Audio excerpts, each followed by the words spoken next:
ಕಾರಣಕ್ಕೆ. ಏನು ಬಾಬಾ ಸಾಹೇಬ್ ಅಂಬೇಡ್ಕರ್ ಅಂದ್ರೆ ನಾವು ಅರ್ಥ ಮಾಡ್ಕೋಬೇಕು, ಇಡೀ ಭಾರತ ದೇಶದ ಇವತ್ತೇನು ನಮ್ಮ ದೇಶ ಇದೆ, ನಮ್ಮ ದೇಶವನ್ನ ರಕ್ಷಣೆ ಮಾಡ್ತಕ್ಕಂಥದ್ದು ಯಾವ ಕಾಂಗ್ರೆಸ್ ಪಕ್ಷನೂ ಅಲ್ಲ, ಬಿಜೆಪಿ ಪಾರ್ಟಿನೂ ಅಲ್ಲ, ಯಾವ ರಾಷ್ಟ್ರೀಯ ಪಕ್ಷಗಳು ಅಲ್ಲ.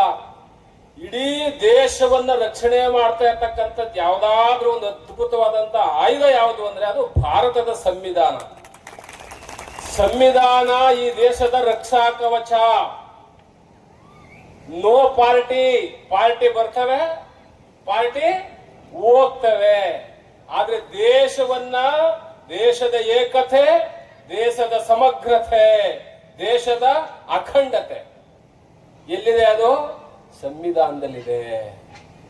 ಇಂಥ ಸಂವಿಧಾನವನ್ನ ಈ ದೇಶಕ್ಕೆ ಸಬ್ಮಿಷನ್ ಮಾಡಿ ಬರೆದು ಕೊಟ್ಟಂತ ಬಾಬಾ ಸಾಹೇಬ್ ಅಂಬೇಡ್ಕರ್ ನಿಮ್ಗೆ ಕೊಟ್ಟಂತದ್ದು ಯಾವುದು ಅಂದ್ರೆ vote, note, seat, boot, coat, TP, ZP, MP, MLA, councillor ಎಲ್ಲ ಹಕ್ಕುಗಳನ್ನ ಎಲ್ಲಾ ಸಮಾಜದವರಿಗೂ ಕೊಟ್ಟಿರ್ತಕ್ಕಂಥ ಸರ್ದಾರ ಯಾರು ಅಂದ್ರೆ ಡಾಕ್ಟರ್ ಬಾಬಾ ಸಾಹೇಬ್ ಅಂಬೇಡ್ಕರ್. ಹಾಗಾಗಿ ಅಂಬೇಡ್ಕರ್ ಅವರ ಪುತ್ಥಳಿಗೆ, ಅಂಬೇಡ್ಕರ್ ಅವರ ಭಾವಚಿತ್ರಕ್ಕೆ, ಅಂಬೇಡ್ಕರ್ ಅವರ ಬೋರ್ಡ್ಗೆ ಇಲ್ಲಿ ಹಾಕ್ಬೇಡಿ, ಅಲ್ಲಿ ಹಾಕ್ಬೇಡಿ, ಇಲ್ಲಿ ಇಡಬೇಡಿ, ಇಲ್ಲಿ ಮಾಡಬೇಡಿ ಅಂತಕ್ಕಂಥವ್ರು ರಾಷ್ಟ್ರದ್ರೋಹಿಗಳು. ರಾಷ್ಟ್ರದ್ರೋಹಿ. ಅಂಬೇಡ್ಕರ್ ಓಟ್ ಬೇಕು, ಅವ್ರ ಬೋರ್ಡ್ ಬೇಡವಾ? ಅಂಬೇಡ್ಕರ್ ನೋಟ್ ಬೇಕು, ಅವರ ಫೋಟೋ ಇಡೋದು ಬೇಡವಾ? Ambedkar TP, ZP, MP, MLA, councillor ಎಲ್ಲ ಸವಲತ್ತು ಬೇಕು. ಆದ್ರೆ ಅಂಬೇಡ್ಕರ್ ಇಲ್ಲಿ ಬೇಡ, ಅಲ್ಲ ಹಾಕ್ಬೇಡಿ, ಬೋರ್ಡ್ ಇಲ್ಲ ಹಾಕ್ಬೇಡಿ. ಇವರೇ ನಿಜವಾದ ಭಯೋತ್ಪಾದಕರು. ಯಾರು ಬಾಬಾ ಸಾಹೇಬ್ ಅಂಬೇಡ್ಕರ್ ಅವರನ್ನ ನಿಂದಿಸ್ತಾರೋ, ಅಪಮಾನ ಮಾಡ್ತಾರೋ, ಅವರ ಪುತ್ಥಳಿಗೆ ಅಗೌರವ ತೋರಿಸ್ತಾರೋ, ಅವರನ್ನ ಯಾರು ಗೌರವದಿಂದ ನಡ್ಕೊಳ್ಳಲ್ವೋ ಅವರೇ ಭಾರತ ದೇಶದ ಭಯೋತ್ಪಾದಕರು. ಮುಲಾಜಿಲ್ಲ. ಯಾಕೆಂದ್ರೆ ಅಂಬೇಡ್ಕರ್ ಅವರು ಒಂದು ವರ್ಗಕ್ಕೆ, ಒಂದು ಜಾತಿಗೆ, ಒಂದು ಧರ್ಮಕ್ಕೆ ಸಂವಿಧಾನ ಬರೆದಿಲ್ಲ. ಅಂಬೇಡ್ಕರ್ ಅವರು ಕೊಟ್ಟಿರ್ತಕ್ಕಂಥ reservation policy, economical policy, industrial policy, labour policy, financial policy, irrigation policy,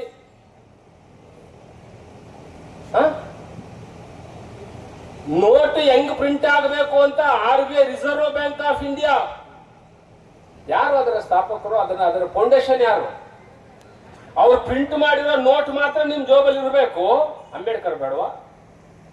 ಎಂತ ರಾಷ್ಟ್ರದ್ರೋಹಿಗಳು. ಅದಕ್ಕೆ ಅಂಬೇಡ್ಕರ್ ಅಂದ್ರೆ ಏನು? ಅಂಬೇಡ್ಕರ್ ಅಂದ್ರೆ ಭಾರತ ದೇಶದ ಅಖಂಡತೆಯ ಅಡಿಪಾಯ ಯಾರು ಅಂದ್ರೆ ಬಾಬಾ ಸಾಹೇಬ್ ಅಂಬೇಡ್ಕರ್. ಅಂಬೇಡ್ಕರ್ ಋಣದ ಮಕ್ಕಳು ಯಾರು? ವೆಸ್ಟ್ ಬೆಂಗಾಲ್ ಚೀಫ್ ಜಸ್ಟಿಸ್ ಆಗಿದ್ದಂತ ಚಾಂಗ್ಲಾ ಹೇಳ್ತಾರೆ. ಏನ್ ಹೇಳ್ತಾರೆ ಅವರು? ಭಾರತ ದೇಶದ ಪ್ರತಿಯೊಬ್ಬ ಪ್ರಜೆ ಬೆಳಿಗ್ಗೆ ಎದ್ದು ಸಂಜೆ ತನಕ ಅವನು ಏನೆಲ್ಲ ಉಣ್ತಾನೋ, ಏನೆಲ್ಲ ತಿಂತಾನೋ, ಏನೆಲ್ಲ ಬಟ್ಟೆ ಹಾಕೊಳ್ತಾನೋ, ಎಲ್ಲೆಲ್ಲ ಎಲ್ಲಾ ಕಡೆ ಸ್ವತಂತ್ರವಾಗಿ ತಿರುಗಾಡ್ಕೊಂಡು ಬಂದು ಮತ್ತೆ ಮನೆಗೆ ಸೇರ್ಕೊಂಡು ಬೋಲ್ಟ್ ಹಾಕೊಂಡು ಮಲಿಕೊಳ್ತಾನಲ್ಲ, ಅಲ್ಲಿವರೆಗೂ ಅಧಿಕಾರ ಕೊಟ್ಟವ್ರು ಯಾರು? ಅಧಿಕಾರ ಕೊಟ್ಟವರು? ಅದಕ್ಕೆ ಭಾರತ ದೇಶದ ಪ್ರತಿಯೊಬ್ಬ ಪ್ರಜೆ ಅಂಬೇಡ್ಕರ್ ಅವರ ಋಣದ ಭಿಕ್ಷೆಯಲ್ಲಿ ಬದುಕಿದ್ದಾರೆ ಅಂತಕ್ಕಂಥ ಮಾತನ್ನು ಹೇಳ್ತಾರೆ ವೆಸ್ಟ್ ಬೆಂಗಾಲ್ ಚೀಫ್ ಜಸ್ಟಿಸ್ ಅವರು. ಅರ್ಥ ಮಾಡ್ಕೋಬೇಕಲ್ವ ನಾವು? ಬಾಬಾ ಸಾಹೇಬ್ ಅಂಬೇಡ್ಕರ್ ಅವರ ಪುತ್ಥಳಿ ಇಲ್ಲಿದೆ. ಯಾಕಿದೆ ಇಲ್ಲಿ ಪುತ್ಥಳಿ? ಕೊಲಂಬೋ ಯೂನಿವರ್ಸಿಟಿಲೂ ಇದೆ, ಲಂಡನ್ ನಲ್ಲಿ ಇದೆ, ಆಸ್ಟ್ರೇಲಿಯಾದಲ್ಲಿ ಇದೆ, ಸಿಡ್ನಿಲಿ ಇದೆ, ಎಲ್ಲಾ ಕಡೆ ಪುತ್ಥಳಿ. ಯಾಕಿದೆ ಪುತ್ಥಳಿ? ಬಾಬಾ ಸಾಹೇಬ್ ಅಂಬೇಡ್ಕರ್ 18 ತಾಸುಗಳು ಓದ್ತಾ ಇದ್ರು. ರಮಾ, ನಾನು ಲಂಡನ್ಗೆ ಬಂದಿರೋದು ಮೋಜು ಮಸ್ತಿ ಮಾಡ್ಲಿಕ್ಕಲ್ಲ ರಮಾ, ನಾನು ಲಂಡನ್ಗೆ ಬಂದಿರೋದು ನನ್ನ ಜನ ನಾಯಿ, ನರಿ, ಹಂದಿಗಳ ತರ ಊರಿಂದ ಆಚೆ ಇದ್ದಾರೆ ರಮಾ, ನಾಯಿಗಳು ಕೆರೆಯಲ್ಲಿ ನೀರು ಕುಡಿತೇವೆ ರಮಾ, ನನ್ನ ಜನ ಮುಟ್ಟಂಗಿಲ್ಲ ರಮಾ, ನನ್ನ ಜನ ಗುಡ್ಸ್ದಲ್ಲಿ ಬೆಂದು ಬೂದಿ ಆಗ್ಬಿಡ್ತಾ ಇದ್ದಾರೆ ರಮಾ, ನನ್ನ ಜನರ ವಿಮೋಚನೆಗೆ 18 ಗಂಟೆಗಳ ಕಾಲ ಓದ್ತಾ ಇದ್ದೀನಿ ರಮಾ, ಇವತ್ತು ಊಟ ಇಲ್ಲ ರಮಾ, ನಾನು 2 ಪೀಸ್ ಬ್ರೆಡ್ ಅನ್ನ ತಿಂದು ಮಲಗ್ತಾ ಇದ್ದೀನಿ ಅಂತ ಪತ್ರ ಬರೀತಾರೆ ಅಂಬೇಡ್ಕರ್. ಅವ್ರು 18 ತಾಸು ಓದಿದ್ರು. ನಿಮ್ ಯೋಗ್ಯತೆಗೆ ಇಲ್ಲಿ ಕೂತಿರ್ತಕ್ಕಂಥ ಮಕ್ಕಳು 18 ತಾಸು ಬೇಡ, 5 ತಾಸು ಓದ್ತಕ್ಕಂಥವ್ರು ಕೈ ಎತ್ತಿ. 5 ತಾಸು. ಮತ್ತೆಲ್ಲಿ ಅಂಬೇಡ್ಕರ್ ಜೀವಂತ ಇರ್ತಾರೆ? 18 ತಾಸುಗಳು ಓದಂತ ಅಂಬೇಡ್ಕರ್ ಪುತ್ಥಳಿಯನ್ನ ಇಲ್ಲಿ ನೀವು ನಿಲ್ಲಿಸ್ಕೊಂಡಿದ್ರಿ ಅಂದ್ಮೇಲೆ ನಿಮ್ ಯೋಗ್ಯತೆಗೆ 5 ತಾಸು ಕಾಸು. ಅಂಬೇಡ್ಕರ್ ಅವರು 50,000 ಪುಸ್ತಕಗಳನ್ನ ಇಟ್ಕೊಂಡು 50,000 ಪುಸ್ತಕಗಳ ಸರದಾರ ಬಾಬಾ ಸಾಹೇಬ್ ಅಂಬೇಡ್ಕರ್. ನೀವು ಅಟ್ಲೀಸ್ಟ್ ನಿಮ್ ಯೋಗ್ಯತೆಗೆ 5,000 ಬೇಡ, 1,000 ಬೇಡ, 500 ಪುಸ್ತಕ.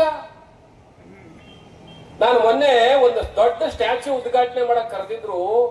28 ಲಕ್ಷ ಸ್ಟ್ಯಾಚ್ಯೂ. ಅದರ ಕಟ್ಟಿರ್ತಕ್ಕಂಥದ್ದು 20 ಲಕ್ಷ. ಇಟಾಲಿಯನ್ ಮಾರ್ಬಲ್ ತಂದು ಕಟ್ಸಿದ್ದಾರೆ ಸ್ಟ್ಯಾಚ್ಯೂಗಳನ್ನೆಲ್ಲ ಕಟ್ಸಿ ಬಾಬಾ ಸಾಹೇಬ್ ಅಂಬೇಡ್ಕರ್ ಅವರ ಏನು 28 ಲಕ್ಷದ ಮೂರ್ತಿನ ಬಟ್ಟೆ ಹಾಕಿ ಮುಚ್ಚಿಟ್ಬಿಟ್ಟಿದ್ದಾರೆ. ನಾನು ಆ ರೋಡಲ್ಲಿ ಹೋಯ್ತಾ ಬರ್ತಾ ಕೇಳ್ತಾ ಇದ್ದೆ, ಏನ್ರ ಇಷ್ಟು ಅದ್ಭುತವಾಗಿ ಕಟ್ಟಿ ಇಷ್ಟು ಅದ್ಭುತ ಸ್ಟ್ಯಾಚ್ಯೂ ಮಾಡಿ ಯಾಕಿನ್ನೂ ಮುಖ ತೆಗೆದಿಲ್ಲ, ಯಾಕೆ ಓಪನ್ ಮಾಡಿಲ್ಲ, ಏನ್ ಕೇಸ್ ಹಾಕಿದಾರ, ಕೋರ್ಟ್ ಅಲ್ಲಿ ಐತಾ ಏನು ಅಂತ ಕೇಳಿದೆ. ಇಲ್ಲ ಸ್ವಾಮಿ, ಯಾವ ಕೋರ್ಟಲ್ಲೂ ಇಲ್ಲ ಸ್ವಾಮಿ, ನಿಮ್ಮನ್ನೇ ಕರಿತೀವಿ, ಆದ್ರೆ ಈಗ ನಾವು ಅಂಬೇಡ್ಕರ್ ಮುಖವನ್ನ ತೆಗಿಲಿಕ್ಕೆ ನಮ್ಗೆ ಯೋಗ್ಯತೆ ಇಲ್ಲ ಅಂದ್ರೆ ಯಜಮಾನ್ರು. ನಾನು ಯಾಕೆ, ಏನಪ್ಪ ಏನಾಗಿದೆ ಊರಲ್ಲಿ, ಯಾಕೆ ನಮ್ಗೆ ಯೋಗ್ಯತೆ ಇಲ್ಲ ಅಂತಿದ್ರಲ್ಲ ಅಂತ ಹೇಳಿ ಕೇಳಿದೆ ಯಜಮಾನ್ರನ್ನ. ಸ್ವಾಮಿ, ಈ ಪುತ್ಥಳಿ ಅನಾವರಣ ಮಾಡ್ಲಿಕ್ಕೆ ನಿಮ್ಮನ್ನೇ ಕರಿತೀವಿ, ಈಗ ನಮ್ಗೆ ಈ ಪುತ್ಥಳಿ ಅನಾವರಣ ಮಾಡಕ್ ಯೋಗ್ಯತೆ ಇಲ್ಲ ಸ್ವಾಮಿ, ಅದಕ್ಕೆ ಮುಖ ಕಟ್ಟಿದೀವಿ, ಮುಚ್ಚಿಬಿಟ್ಟಿದೀವಿ. 2004 ನಂದಿದ್ರು. 2024 ಬಂದ್ರು ಮಠಕ್ಕೆ ಒಂದ್ಸಾರಿ. ಸ್ವಾಮಿಗಳೇ ಈಗ ಬನ್ನಿ, ನಮ್ಗೆ ಯೋಗ್ಯತೆ ಬಂದಿದೆ ಬನ್ನಿ ಅಂದ್ರು. ನಾನು ಏನಪ್ಪ ಆಶ್ಚರ್ಯ ಪಟ್ಕೊಂಡು ನಡ್ರಿ ಹೋಗೋಣ ಅಂತ ನಾವು ಜಾರಕಿಹೊಳಿ ಅವರು ಎಲ್ಲ ಹೋದ್ವಿ ಸ್ಟ್ಯಾಚ್ಯೂ ಉದ್ಘಾಟನೆ ಮಾಡಕ್ಕೆ.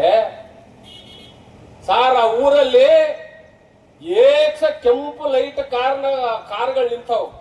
3 ಜನ ತಹಸೀಲ್ದಾರು, 2 ಅಸಿಸ್ಟೆಂಟ್ ಕಮಿಷನರು, 9 ಜನ PDO, 2 LTC ಎಲ್ಲ ಅಧಿಕಾರಿಗಳಾಗಿ ಇಡೀ ಲೈನ್ ನಿಂತವೆ ಕಾರುಗಳು.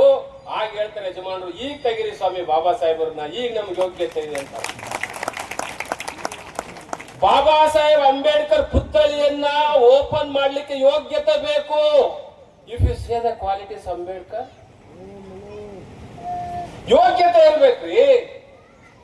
ಅಂಬೇಡ್ಕರ್ ಪುತ್ಥಳಿ ಬಂದು ಇವರಲ್ಲೊಬ್ಬ ತಹಸೀಲ್ದಾರ್ ಆಗಿಲ್ಲ ಅಂದ್ರೆ, ಇವರಲ್ಲೊಬ್ಬ AC ಆಗಿಲ್ಲ ಅಂದ್ರೆ, ಇವರಲ್ಲೊಬ್ಬ PDO ಆಗಿಲ್ಲ ಅಂದ್ರೆ, ಇವರಲ್ಲೊಬ್ಬ EO ಆಗಿಲ್ಲ ಅಂದ್ರೆ ಎದಕ್ ಬಂತು? DJ, drinks, dance. ಅಂಬೇಡ್ಕರ್ ಅಂದ್ರೆ ಏನು? DJ, ಅದಾದ್ಮೇಲೆ DJ ಆದ್ಮೇಲೆ ಡ್ಯಾನ್ಸ್ ಆದ್ಮೇಲೆ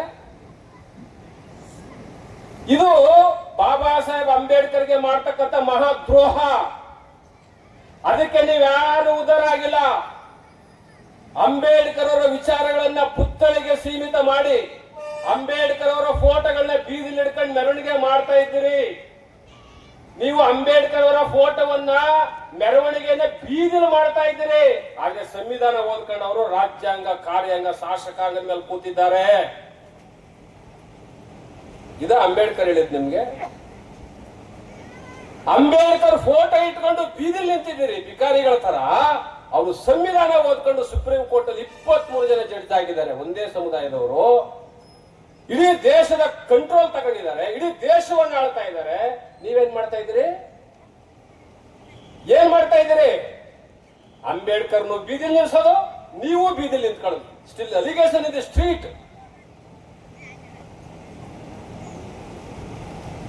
ಘನತೆ, ಗೌರವ ಬೇಕಲ್ವಾ? ಬಾಬಾ ಸಾಹೇಬ್ ಅಂಬೇಡ್ಕರ್ ಪುತ್ಥಳಿ ಈ ಊರಿನಲ್ಲಿ ಉದ್ಘಾಟನೆ ಆಯ್ತು ಇವತ್ತು ಅಂದ್ರೆ, ಬಾಬಾ ಸಾಹೇಬ್ ಇಲ್ಲಿ ಬಂದ್ರು ಅಂದ್ರೆ ನೀವೇನ್ ಮಾಡ್ಬೇಕು?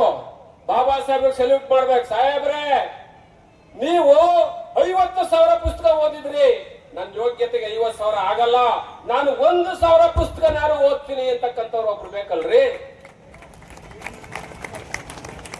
ಅಂಬೇಡ್ಕರ್ ಬರೆದಿರ್ತಕ್ಕಂಥ ಒಂದು 4 ಪುಸ್ತಕ ಓದಿರ್ತಕ್ಕಂಥವ್ರು ಕೈ ಹತ್ರಪ್ಪ. 4 ಪುಸ್ತಕ ಅಂಬೇಡ್ಕರ್ ಬರೆದಿರ್ತಕ್ಕಂಥ 4 ಪುಸ್ತಕ. ಸ್ವಾಮಿ, ನಾನು 4 ಪುಸ್ತಕ ಓದಿದ್ದೀನಿ ಅವ್ರ ಕೈ ಎತ್ತಿ. ನಾನು ಮೊನ್ನೆ ಒಬ್ರು ಪ್ರಶ್ನೆ ಮಾಡಿದೆ, ಬಿಜಾಪುರದಲ್ಲಿ ಏನು ಬಾಬಾ ಸಾಹೇಬ್ ಅಂಬೇಡ್ಕರ್ ಅವರು ಮೆಟ್ರಿಕ್ಯುಲೇಷನ್ SLC-ನ ಎಷ್ಟನೇ ಇಸ್ವಿ ಪಾಸ್ ಮಾಡಿದ್ರು? ಯಾರು ಹೇಳ್ತಾರೆ? 10,000 ರೂಪಾಯಿ ಅಂತ ಹೇಳಿ 10,000 ರೂಪಾಯಿ ತೆಗೆದು ಇಟ್ಕೊಂಡೆ. 3,000 ಜನ ಕೂತವ್ರೆ, ಒಬ್ಬನು ಹೇಳಲಿಲ್ಲ. ಈಗ ಇಲ್ಲಿ ಕೂತಿರೋರು, ಈ ಕಡೆ ಕೂತಿರೋರು ಹೇಳಿ, ಅಥವಾ ಈ ಕಡೆ ಕೂತಿರೋರು ಹೇಳಿ, ಅಂಬೇಡ್ಕರ್ ಮೆಟ್ರಿಕ್ಯುಲೇಷನ್ SLC-ಯನ್ನು ಎಷ್ಟನೇ ಇಸ್ವಿ ಪಾಸ್ ಮಾಡೋದು? ಈ ಕಡೆ ನಾವು ಹೇಳ್ಬೋದು, ಇಲ್ಲ ಈ ಕಡೆ ನಾವು ಹೇಳ್ಬೋದು. ಹೇಳಿ.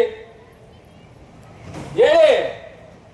ಬಾಬಾ ಸಾಹೇಬ್ರ ಪುತ್ಥಳಿಯನ್ನು ನೀವು ಇಲ್ಲಿ ಅನಾವರಣ ಮಾಡಿ ಅಂಬೇಡ್ಕರ್ ಅವ್ರನ್ನ ಓದ್ಕೊಂಡಿಲ್ಲ ನೀವು ಅಂದ್ರೆ ನಿಮ್ಮಂತ ನೀಚರು, ನಿಮ್ಮಂತ ದುಷ್ಟರು, ನಿಮ್ಮಂತ ಭ್ರಷ್ಟರು ಯಾಕೆ ಕೊಡ್ಬೇಕು ತಾಯಿ ಹೊಟ್ಟೆಲಿ? ತಾಯಿ ಹೊಟ್ಟೆಲಿ ಯಾಕೆ ಕೊಡ್ಬೇಕು? ಸ್ವಾಭಿಮಾನ ಮತ್ತು ಘನತೆಯ ಬದುಕನ್ನು ನಿಮಗೆ ಕಟ್ಕೊಳಕ್ಕಾಗಿಲ್ಲ ಅಂದ್ರೆ ತಾಯಿ ಹೊಟ್ಟೆಲೆ ಸಾಯಿದೆ ಅಂದ್ರು ಅಂಬೇಡ್ಕರ್. ಯಾಕೆ ಬೇಕು? ಅಂಬೇಡ್ಕರ್ ಮೂರ್ತಿಗಳನ್ನ ಬೀದಿ ಬೀದಿಯಲ್ಲಿ ಕೂರಿಸ್ತಕ್ಕಂಥದ್ದು ಪಕ್ಕ ಮನುವಾದ. ಅಂಬೇಡ್ಕರ್ ಮೂರ್ತಿಗಳಲ್ಲಿಲ್ಲ, ಅಂಬೇಡ್ಕರ್ ಪುತ್ಥಳಿಯಲ್ಲಿಲ್ಲ, ಅಂಬೇಡ್ಕರ್ ಪುಸ್ತಕದಲ್ಲಿ ಜೀವಂತವಾಗಿದ್ದಾರೆ. ಅಂಬೇಡ್ಕರ್ ಮೆರವಣಿಗೆಯಲ್ಲಿಲ್ಲ, ಅಂಬೇಡ್ಕರ್ ಬರವಣಿಗೆಯಲ್ಲಿ ಜೀವಂತವಾಗಿದ್ದಾರೆ. ನೀವು ಬರವಣಿಗೆ ಕಡೆ ಮುಖ ಮಾಡ್ತಿದ್ದೀರೋ ಇಲ್ಲ ಮೆರವಣಿಗೆ ಕಡೆ ಮುಖ ಮಾಡ್ತಿದ್ದೀರೋ? ಯಾವ ಕಡೆ ಮುಖ ಮಾಡ್ತಿದ್ದೀರೋ ನೀವು? ಪುತ್ಥಳಿ ಕಡೆ ಮುಖ ಮಾಡ್ತಿದ್ರು ಅಲ್ಲ ಪುಸ್ತಕ ತೆಗೆದು ನೋಡ್ತಾ ಇದ್ರು ಅಂಬೇಡ್ಕರ್ ಅಂದ್ರೆ ಏನು? ಇದು ಅತ್ಯಂತ ಅಪಾಯ, ಅತ್ಯಂತ ಅಪಾಯ ಇದು. ಅಂಬೇಡ್ಕರ್ ಎಸ್ಎಲ್ಸಿನ ಎಷ್ಟನೇ ಇಸ್ವಿಲ್ ಪಾಸ್ ಮಾಡಿದ್ರು ಅಂತಕ್ಕಂಥ ಮಾಹಿತಿ ನಿಮಗೆ ಗೊತ್ತಿಲ್ಲ ಅಂದಮೇಲೆ ಯಾಕೆ ಇಲ್ಲಿ ಇಷ್ಟು ಲಕ್ಷ ಎಷ್ಟು ಲಕ್ಷ ಆಗಿದೆ ಅಂದ್ರಿ ಖರ್ಚು? ಎಷ್ಟು ಲಕ್ಷ ಆಗಿದೆ?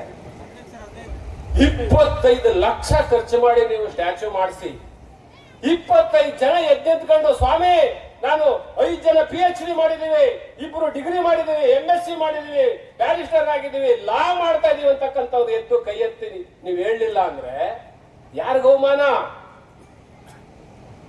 Ambedkar statue, Ambedkar photo, Ambedkar flex. Ambedkar is a king of knowledge. Ambedkar ಜಗತ್ತಿನ ಮಹಾದೊಡ್ಡ ಜ್ಞಾನಿ. ಹಿಂದೆನೂ ಹುಟ್ಟಲ್ಲ, ಮುಂದೆನೂ ಯಾರು ಹುಟ್ಟಲ್ಲ ಅಂಬೇಡ್ಕರ್ ಅಂತ ಜ್ಞಾನಿ. ಅಂತ ಮಹಾದೊಡ್ಡ ಜ್ಞಾನಿ ಬಾಬಾ ಸಾಹೇಬ್ ಅಂಬೇಡ್ಕರ್. ಅಂತ ಜ್ಞಾನಿಯ ಸ್ಟ್ಯಾಚ್ಯೂ ಈ ಊರಲ್ಲಿ ಬಂದದೆ ಅಂದ್ಮೇಲೆ ಈ ಊರಿನಲ್ಲಿ ದೇವಸ್ಥಾನಗಳು, ದೇವರ ಪೂಜೆ, ಗರ್ಭಗುಡಿ, ದೇವಸ್ಥಾನಕ್ಕೆ ಹೋಗಿ ಕಣ್ಮುಚ್ಚಿ ಹಿಂಗೆ ಕೈ ಮುಕ್ಕೊಂಡು ನಿಂತ್ಕೊಳ್ತಿರಲ್ಲ, ಯಾರಾದ್ರೂ ಮೆಟ್ಟಲ್ ಹೊಡೆದ್ರೆ ರಪ್ಪ ಅಂತ ತಲೆ ಮೇಲೆ ದೇವರೇ ಹೊಡೆದ ಅಂತಿರ್ಬೇಕಾದ್ರೆ ನೀವು ದೇವಸ್ಥಾನದ ಗರ್ಭಗುಡಿಲಿ ಹೋಗಿ ದೇವರ ಹತ್ರ ಕೈ ಮುಖ ನಿಂತ್ಕೊಳ್ಳೋ ನೀವು ಗ್ರಂಥಾಲಯಕ್ಕೆ ಹೋದ್ರೆ ನಿಮ್ಮ ಕಣ್ಣು ತೆರೀತವೆ, ದೇವಾಲಯಕ್ಕೆ ಹೋದ್ರೆ ನಿಮ್ಮ ಕಣ್ಣು ಮುಚ್ತವೆ. ಯಾವ ಕಡೆಗೆ ಹೋಗ್ಬೇಕು ನೀವು? ಯಾವ ಕಡೆಗೆ ಹೋಗ್ಬೇಕು? ಅಂಬೇಡ್ಕರ್ ಓದೋದು ಯಾವ ಕಡೆಗೆ? ನೀವು ಹೋಗ್ತಾ ಇರೋದು ಯಾವ ಕಡೆಗೆ? ಎಲ್ಲಿ ಅಂಬೇಡ್ಕರ್ ಜೀವಂತ ಇರ್ತಾರೆ? ದೇವಸ್ಥಾನಕ್ಕೆ ಹೋಗಿ ಹಿಂಗೆ ಕಣ್ಣು ಮುಚ್ಚಿಕೊಂಡು ಕೈ ಮುಗಿತಾರಲ್ಲ, ನಿಮ್ಮ ಮನೆ ಮುಂದೆ ಕಾರ್ ಬಂದಿದ್ಯಾ? ನಿಮ್ಮ ಮಕ್ಕಳು DC ಆಗಿದಾರಾ? ನಿಮ್ಮ ಮಗ SP ಆಗಿದ್ದಾನ ಬಾಗಲಕೋಟೆಗೆ? ಇಲ್ವಲ್ಲ. ಯಾವ ದೇವರುಗಳು ನಿಮಗೆ vote, note, seat, boot, TP, ZP ಕೊಟ್ಟಿಲ್ಲ. ಯಾವ ದೇವರುಗಳು ನಿಮಗೆ ರೇಷನ್ ಕಾರ್ಡ್ ಕೊಟ್ಟಿಲ್ಲ. ನಿಮ್ಮೆಲ್ಲ ಓಟು, ನೋಟು, ಬೂಟು, ಶೂಟ್ ಇವತ್ತು ಏನು ಬಳೆ ಹಾಕೊಂಡು, ಸರ ಹಾಕೊಂಡು, ಚಿನ್ನ ಕಿವಿಲ್ ಹಾಕೊಂಡಿದ್ರಲ್ಲ, ಇದೆಲ್ಲವನ್ನ ಕೊಟ್ಟಿರತಕ್ಕಂಥದ್ದು ಬಾಬಾ ಸಾಹೇಬ್ ಅಂಬೇಡ್ಕರ್ ಭಿಕ್ಷೆಯಿಂದ ನೀವು ಎಲ್ಲ ಮಾಡ್ತಾ ಇರ್ತಕ್ಕಂಥದ್ದು. ನಿಮ್ಮ ದೇವರ ಕಟ್ಟೆಯ ಮೇಲೆ ನಿಮ್ಮ ದೇವರ ಕಟ್ಟೆ ಮಡಗಿದಿರಲ್ಲ, ಎಷ್ಟು ದೇವರು ಇವೆ ಅಲ್ಲಿ? ಆ ದೇವರು ಯಾರು ಮೈ ಮೇಲೆ ಬಂದೆ ಇವನು ನೀರು ಮುಟ್ಟು ಅಂತ ಹೇಳವ? ನಿಮ್ಮ ದೇವರ ಕಟ್ಟೆಯ ಮೇಲೆ ಅಂಬೇಡ್ಕರ್ ಫೋಟೋವನ್ನು ನೀವು ಮಡಗಿ ನಿಮ್ಮ ಮಕ್ಕಳಿಗೆ ನೋಡಪ್ಪ ಈ ದೇವರು ನಮಗೆ boot, suit, coat, TP, ZP, ಅನ್ನ, ಆಹಾರ, ಅರಿವೆ ಎಲ್ಲನೂ ಕೊಟ್ಟಂತ ದೇವರು ಇವರು ಅಂತೇಳಿ ಬಾಬಾ ಸಾಹೇಬ್ರನ್ನ ಯಾರು ಒಬ್ಬರು ತೋರಿಸಿದಿರ ನೀವು? ಯಾಕೆ ಬದುಕಿದ್ರಿ ಇನ್ನು?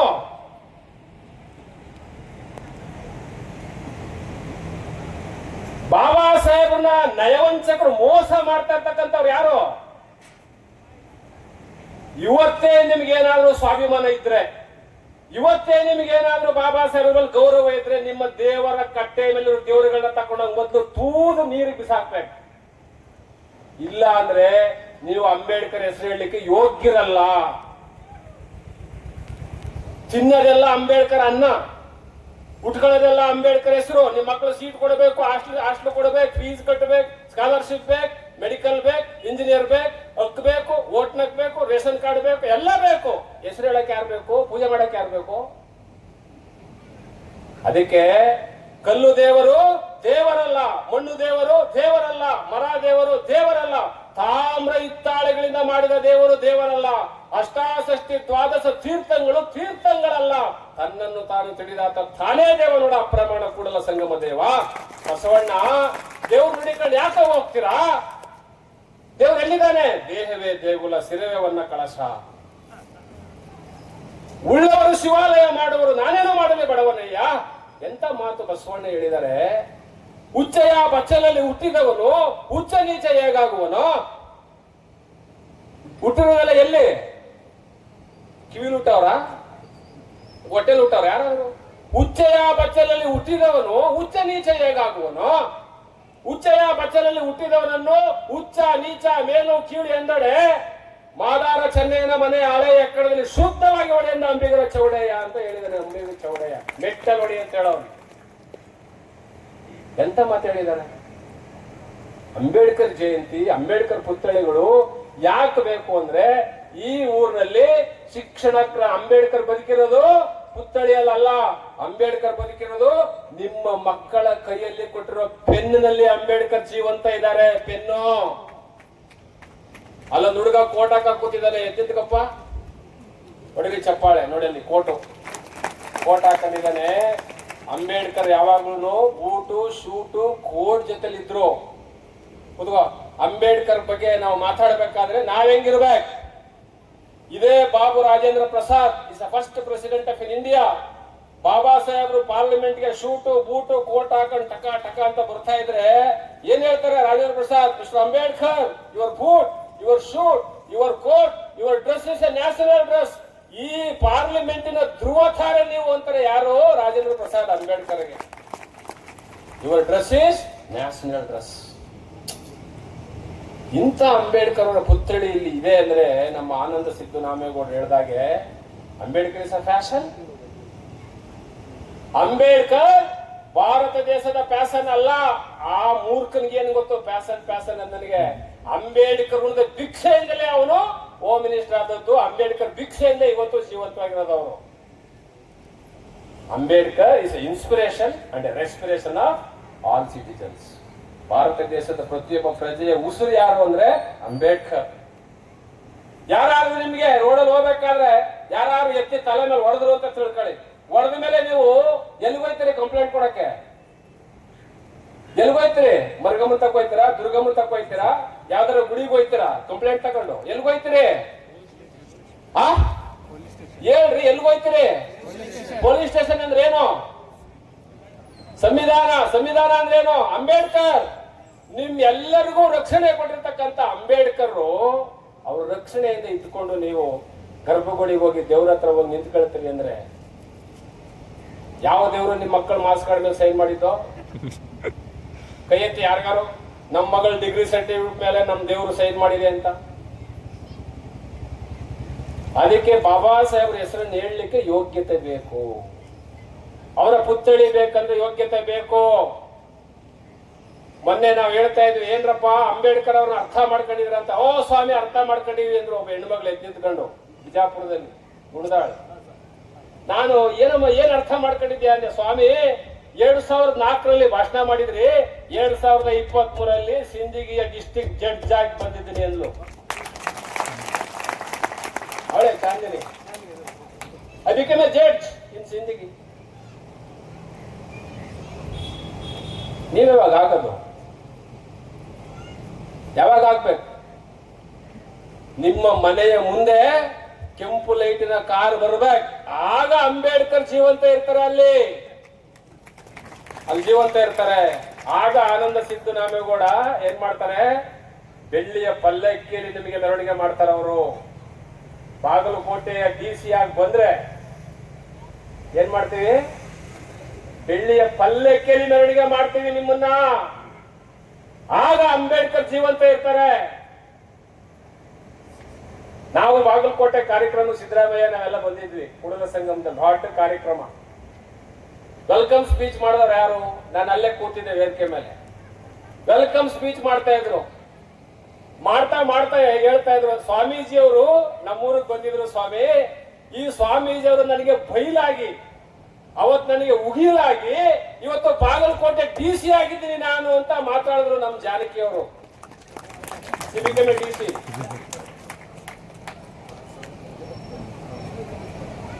DC ಈಗ ರೀಜನಲ್ ಕಮಿಷನರ್ ಬೆಳಗಾವಿ. ಅದು ರೀ ಅಂಬೇಡ್ಕರ್ ಜೀವಂತ ಇಡ್ತಕ್ಕಂಥದ್ದು. 4 ಮಕ್ಕಳು ಕಳ್ಕೊಂಡು ಸಮಾಧಿ ಕಟ್ಟಿ, ತನ್ನ ಹೆಂಡತಿನೂ ಸಮಾಧಿ ಕಟ್ಟಿ 5 ಸಮಾಧಿ ಕಟ್ಟಿದ್ರು ಬಾಬಾ ಸಾಹೇಬರು. ಯಾರಿಗೋಸ್ಕರ? ಅಂಬೇಡ್ಕರ್ ಸಮಾಧಿಗೆ ಹೋಗೋ ಯೋಗ್ಯತೆ ಇಲ್ಲ ನಿಮ್ಗೆ. ಯಾವ್ದೋ ಗತ್ತರಿಗೆ ಭಾಗ ಮುನ್ಗೋ, ಯಾವ ಮೃಗ ಮುನ್ಗೋ ಬೇಟೆ ಮಾಡ್ತಾರಲ್ಲ, ನೀವ್ ಯಾಕೆ ಬದುಕಿದ್ದೀರಿ?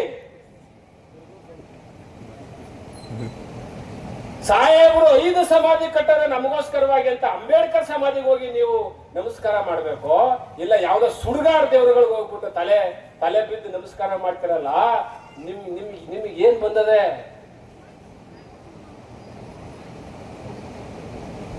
ಏನಾಗಿದೆ ನಿಮ್ಗೆ? ಅದಕ್ಕೆ ದಯಮಾಡಿ ಅಂಬೇಡ್ಕರ್ ಪುತ್ಥಳಿ ಮಾಡಬಾರ್ದಾಗಿತ್ತು, ಮಾಡಿದಿರಿ.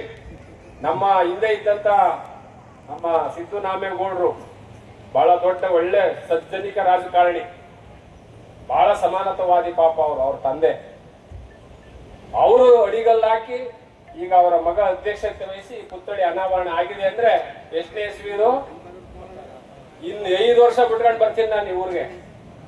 ಕೈ ಎತ್ತಬೇಕು ಸ್ವಾಮೀಜಿ. ಅವತ್ ನೀವು ಹೇಳೋಗಿದ್ದೀವಿ ನೋಡಿ, ಇವತ್ತು ತಹಸೀಲ್ದಾರ್ ಆಗಿದ್ದೀವಿ, ನಾವು DC ಆಗಿದ್ದೀವಿ, ಜಡ್ಜ್ ಆಗಿದ್ದೀವಿ ಅಂತ ನೀವು ಕೈ ಎತ್ತಬೇಕು.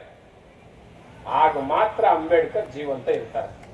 ಅಂಬೇಡ್ಕರ್ ಜೀವಂತ ಇರೋದು ಅಲ್ಲಿ. ಹಾಗಾಗಿ ನೀವು ಬಾಬಾ ಸಾಹೇಬನ್ನ ಅರ್ಥ ಮಾಡ್ಕೋಬೇಕು ಅಂದ್ರೆ ಬಾಬಾ ಸಾಹೇಬನ್ನ ಓದಬೇಕು. 1907ನೇ ಇಸ್ವಿನಲ್ಲಿ ಅಂಬೇಡ್ಕರ್ ಅವರು ಮೆಟ್ರಿಕ್ಯುಲೇಷನ್ ಪಾಸ್ ಮಾಡಿದಾಗ ಅವ್ರ ಗುರುಗಳು ಒಂದು ಪುಸ್ತಕ ಕೊಡ್ತಾರೆ. ಯಾವ ಪುಸ್ತಕ ಅದು? ಯಾವ ಪುಸ್ತಕ? ಓದಿರ್ತಾನೆ ಗೊತ್ತಾಗೋದು. ತಥಾಗತ ಗೌತಮ ಬುದ್ಧ. ಬುದ್ಧರ ಪುಸ್ತಕವನ್ನು ಓದಿ ಇವತ್ತು ಇಡೀ ದೇಶ, ಯಾರೇ ಪ್ರೈಮ್ ಮಿನಿಸ್ಟರ್ ನರೇಂದ್ರ ಮೋದಿಜಿ ಹಿಡಿದು ಯಾರೇ ವಿದೇಶಕ್ಕೆ ಹೋದ್ರೆ I came from land of Rama ಅಂತ ಹೇಳಕ್ಕಾಗ್ತದ ಸರ್? I came from land of Rama ಅಂತ ಹೇಳಿ ಎಲ್ಲರೂ ಹೇಳಿದಾರೆ. ಯಾರ ಏನಂತ ಹೇಳಿದ್ರು ಅವರು? I came from land of Buddha. ಬುದ್ಧನ ನಾಡಿಂದ ಬಂದಿದ್ದೀನಿ ನಾನು, ನಮ್ಗೆ ಬುದ್ಧ ಬೇಕು, ಯುದ್ಧ ಬೇಡ ಅಂದವ್ರು ಯಾರು? ಯಾರು ಯಾರು ಪತ್ರಕರ್ತರಲ್ಲಿ ಎಲ್ಲಿ ಇದ್ದಾರೆ? ನಮ್ಗೆ ಬುದ್ಧ ಬೇಕು, ಯುದ್ಧ ಬೇಡ ಅಂದವ್ರು ಯಾರು? ಸನ್ಮಾನ್ಯ ದೇಶದ ಪ್ರಧಾನಿಗಳು. ಎಸ್,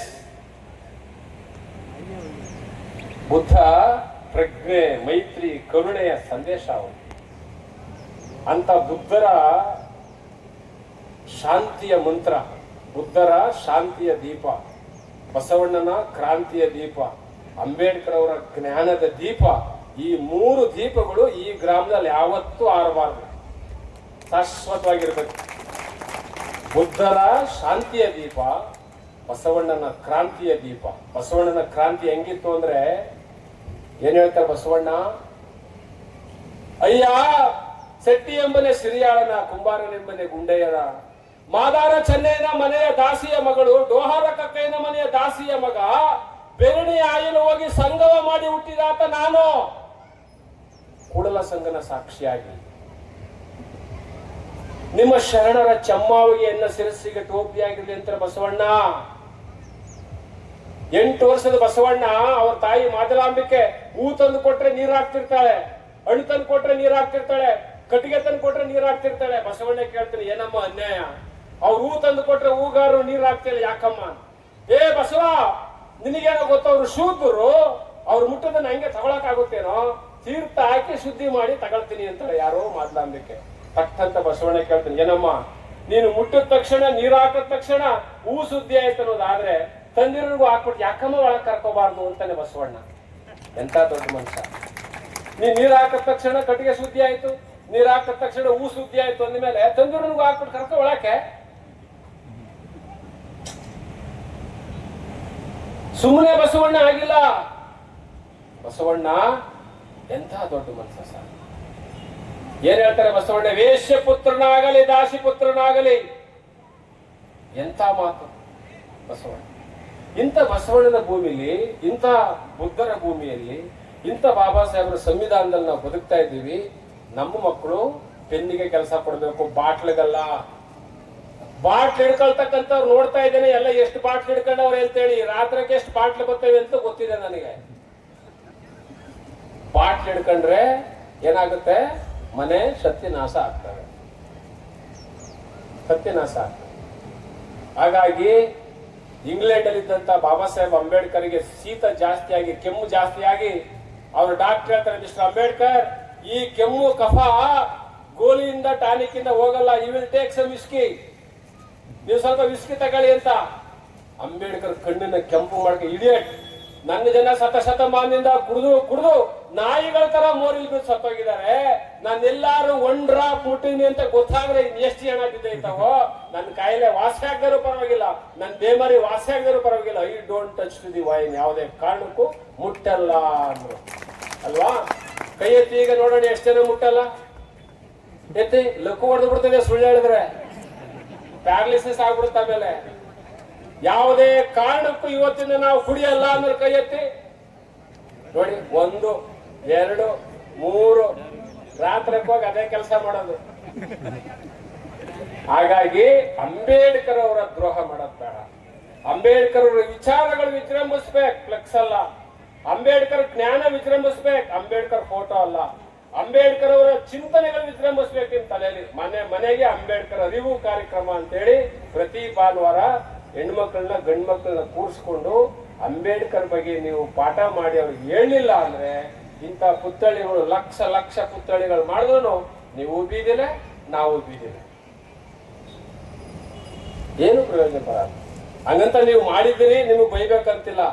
ಅಂಬೇಡ್ಕರ್ ಸ್ಫೂರ್ತಿ ಹೇಳ್ತಾ ಇದ್ರು ಸಿದ್ದರಾಮೇಗೌಡರು, ಅವ್ರನ್ನ ನೋಡಿ ಬಾಬಾ ಸಾಹೇಬ್ರೆ ನಿಮ್ಮ ಕನಸನ್ನ ನನಸು ಮಾಡೇ ಮಾಡ್ತೀವಿ ಅಂತಕ್ಕಂಥವ್ರು ಯಾರಾದ್ರೂ 1-2-3 ಜನ ಇವರಲ್ಲಿ ಹುಡ್ತಾರೆ, ಗ್ಯಾರಂಟಿ ಆಗ್ತಾರೆ, ಖಂಡಿತ ಆಗ್ತಾರೆ. ಆ ಒಂದು ನಂಬಿಕೆಯಿಂದ ಪುತ್ಥಳಿಯನ್ನು ಇವತ್ತು ನಾವು ಮತ್ತೆ ನಮ್ಮ ಬಿ ಗೋಪಾಲ್ ಸರ್ ಮತ್ತೆ ನಮ್ಮ ಫಕೀರಪ್ಪನವರು ಮತ್ತೆ ನಮ್ಮ ಆನಂದ ಸಿದ್ದರಾಮೇಗೌಡರು ಎಲ್ಲರೂ ಸೇರಿ ಇದನ್ನ ಉದ್ಘಾಟನೆ ಮಾಡಿದ್ದೇವೆ. ನೀವು Baba Saheb last lord Mountbatten ಒಂದು ಮಾತು ಹೇಳ್ತಾರೆ, ಏನದು ಅಂದ್ರೆ ಆ ಪುತ್ಥಳಿ ಆ ಗ್ರನೇಟ್ ಕಲ್ಲಲ್ಲಿ ಬರೆಸ್ಬೇಕದ್ನ. ಏನಪ್ಪಾ, ಗ್ರನೇಟ್ ಕಲ್ಲಲ್ಲಿ ಬರೆಸ್ಬೇಕದ್ನ. ಏನಂತ ಬರೆಸ್ಬೇಕು?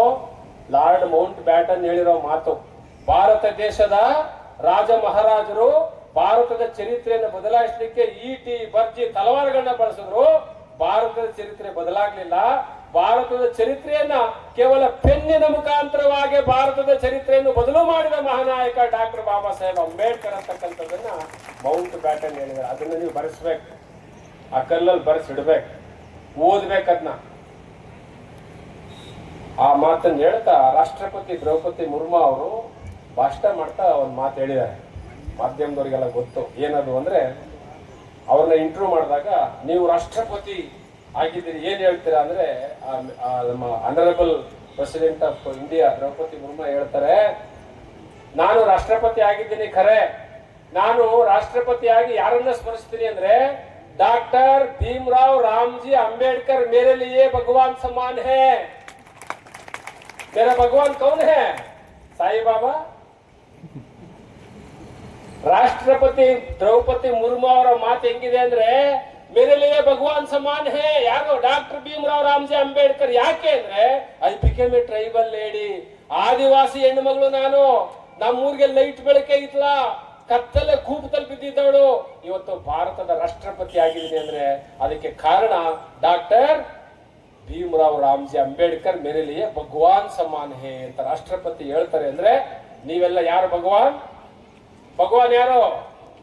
ಡಾಕ್ಟರ್ ಬಾಬಾ ಸಾಹೇಬ್ ಅಂಬೇಡ್ಕರ್ ನಮ್ಮೆಲ್ಲರಿಗೂ ಭಗವಾನ್. ಅಂದ್ರೆ ನೀವು ಪೂಜೆ ಮಾಡಿ ಅಂತ ಹೇಳ್ತಿಲ್ಲ ನಾನು, ನೀವು ಅಂಬೇಡ್ಕರ್ ವಿಚಾರವನ್ನ ಜ್ಞಾನವನ್ನ ನಿಮ್ಮ ಮಕ್ಕಳಿಗೆ ಹೇಳಿ ಅಂತಕ್ಕಂಥ ಮಾತನ್ನ ಹೇಳಿ ನನ್ನ ಮಾತಿಗೆ ವಿರಾಮ ಹೇಳ್ತೇನೆ. ಜೈ ಭೀಮ್, ಜೈ ಭಾರತ್.